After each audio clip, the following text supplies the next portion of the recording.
Namaste, I am Dr. Komal, PhD in Yoga Education, currently working as an assistant professor in School of Yogic Sciences, S-VYASA.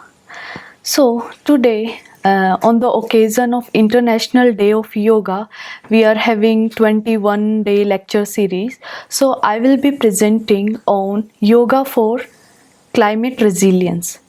So, as we all know that the theme for International Day of Yoga 2025 is about one earth and one health. And the topic itself, the theme itself highlights the deep connection between human well-being and planetary health. It also emphasizes that individual health is inseparable from planetary health, and it also advocates for a holistic approach to wellness that integrates mindfulness, sustainability, and global harmony. So it is an interconnected relation between the planetary health and the individual health, because the state of the planet directly impacts human health, like clean air, water, and biodiversity that contribute to overall well-being. And yoga, as a unifying force, fosters mental clarity, physical strength, and ecological awareness, encouraging individuals to adopt sustainable lifestyles.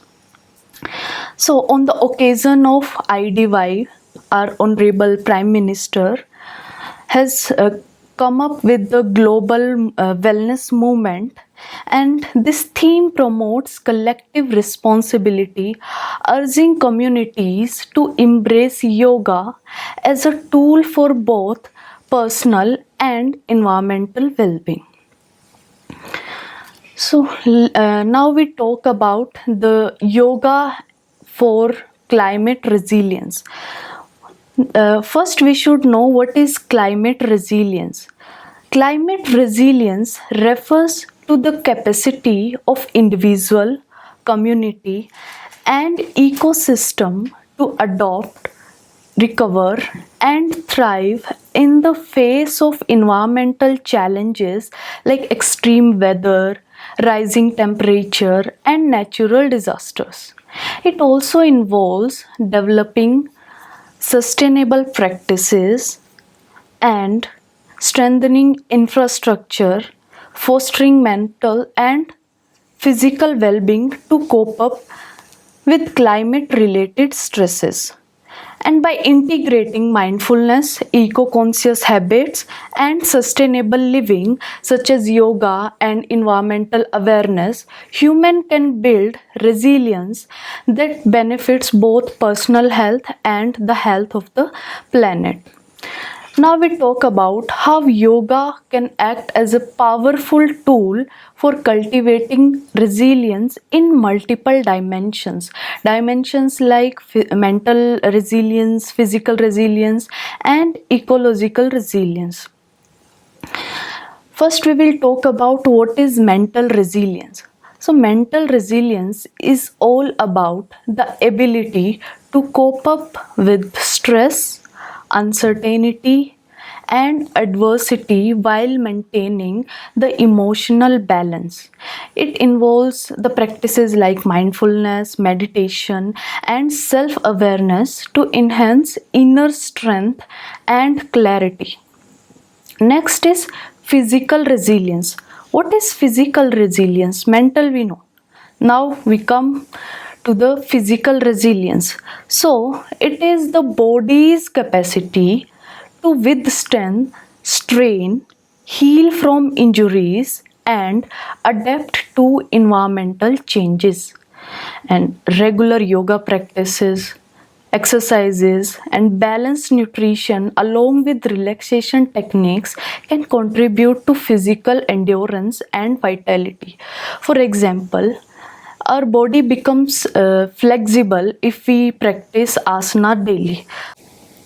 Or you got hit by something, then your body is capable enough to cope up with that situation or that strain or sprain you got in your body. Now we talk about the ecological resilience. What is ecological resilience? So it is the ability of ecosystem to recover from the disturbances such as climate change, pollution or deforestation. Sustainable practices, environmental conservation and mindful living help protect biodiversity and maintain planetary health. So let's merge the yogic tools with all these climate resilience dimensions. First, physical and mental resilience. Practices like pranayama, breath control and meditation helps individual manage climate related stress, enhancing mental clarity and emotional stability. And this technique calms the nervous system, because whenever we are under stressful circumstances, we can have certain pranayamas, like we can do Brahmari pranayama, we can do the Anulom Vilom, that activate our parasympathetic nervous system, that acts as a antidote for stressful condition, that calms our mind by activating the parasympathetic nervous system, who is responsible for the peacefulness and the calmness of our body as well as our mind. So that practices we can adopt. Now, meditation for stress reduction. For example, there is a situation in front of farmers. More often they face, due to climate changes, their crops get damaged or spoiled or ruined. So if they practice or they make the yogic practices, can be meditation or pranayama. Other than the physical practices, there can be the part of karma yoga or bhakti yoga. If they make it the integral part of their lifestyle or daily routine, then they will be able to cope up with such circumstances, because it helps them to build emotional resilience, which can help them to accept uncertainties and adjust farming strategies effectively. Connection with the nature. Outdoor yoga strengthens our bond with the environment, increasing awareness of ecological issues and inspiring eco-friendly actions. For example, eco yoga retreat. We can plan some eco yoga retreat, like a group of yoga practitioners can go to beach or forest yoga, to conduct some yoga sessions combining asanas or pranayam or any yogic practices with environmental education. So practicing yoga in natural setting deepens their bond with the environment, inspiring them to support conservation efforts like tree planting and waste reduction. There are some grounding poses as well, like the tree pose or the vrikshasana. As per Hatha Yoga, we have 84 lakhs of asanas, and all those asanas are influenced or based on the 84 lakhs of species. So all these species are related to the nature. So postures, all the postures are related to the nature, that enhances a deep connection of human being with the other species and the environment as well. So this encourages participants to take small but impactful actions, such as switching to sustainable products or reducing carbon footprints.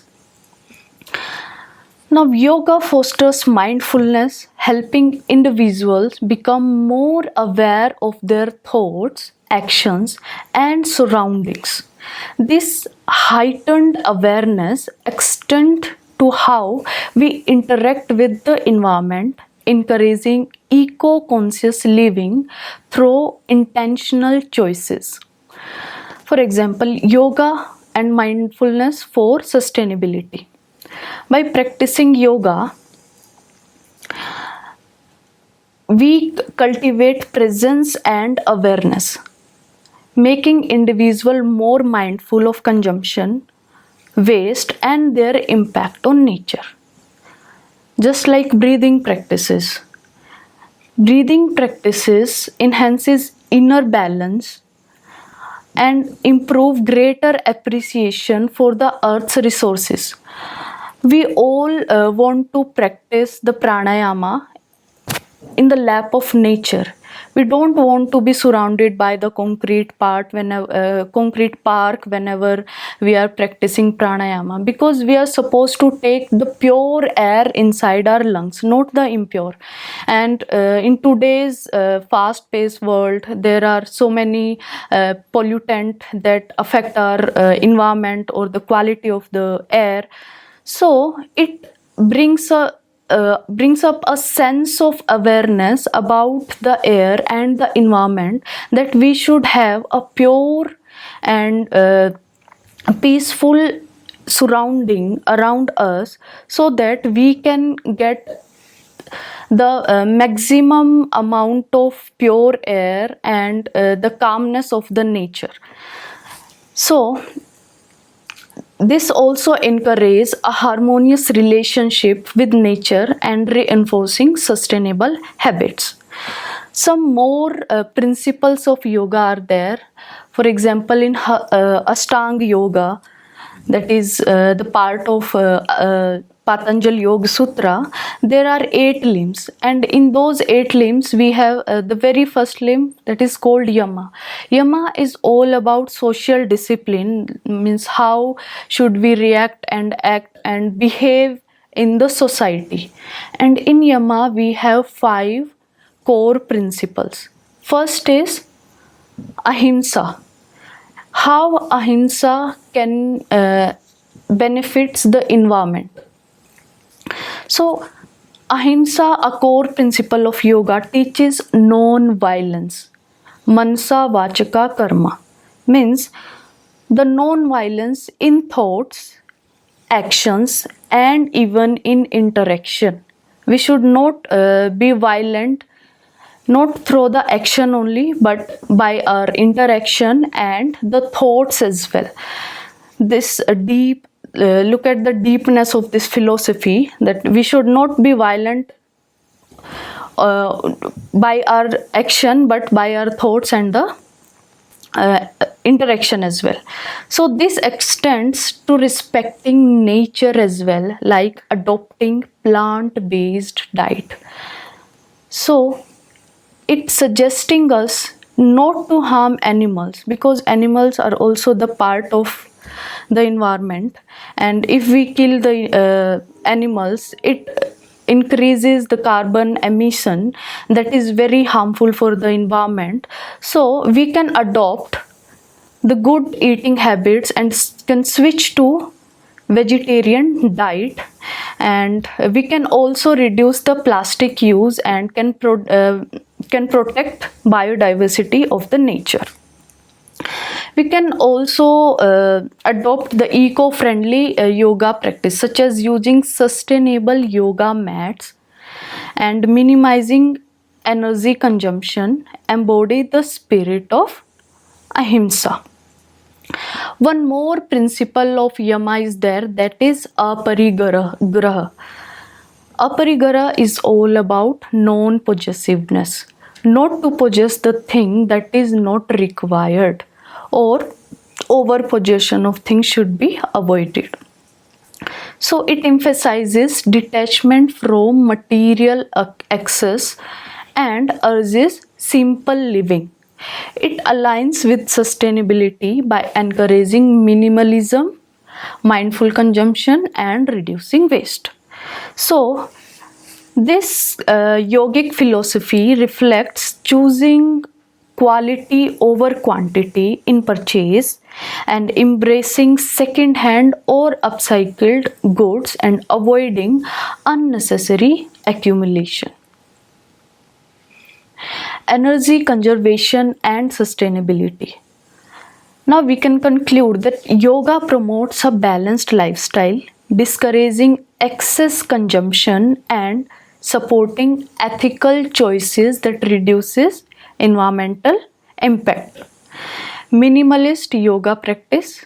For example, yoga enthusiasts choose biodegradable yoga mats instead of plastic-based ones, and aligning with the principle of non-possessiveness to reduce the waste. And mindful consumption. For example, a yoga studio adopts an eco-conscious approach by promoting reusable water bottles, sustainable clothing, and digital resources instead of paper manual that reduces unnecessary consumption. Now, the community initiative. For example, yoga integrate environmental awareness into classes, encouraging members to embrace ethical food choices like plant-based diets which reduce carbon emissions. So that's how we can conclude the overall lecture. By integrating these principles, yoga becomes more than a personal practice, and it transforms into a lifestyle that promotes harmony between self and nature, ensuring a balanced and sustainable world. Yoga teaches us the interconnectedness, the idea that we are not the different identity from the nature but the very part of the nature itself. As we breathe in the air, we move our body in the nature with the harmony. So we should get that sense into our mind that we are one, and we should work towards the approach of one earth, one health. If the environment is healthy, then only we can get the good health. Because just think about it, if the air is polluted, the pollutant, you are surrounded by the pollutants, it can be water, it can be air, or it can be noise, will you be able to do anything that requires the balanced state of your mind? We all require a peaceful surrounding, that without any kind of pollution around us. So likewise, we should respect the nature and the environment and work towards the healthiness, and by taking care of the surrounding, so that we can live a healthy and harmonious life, and we can encourage others also to adopt the same approach. Thank you.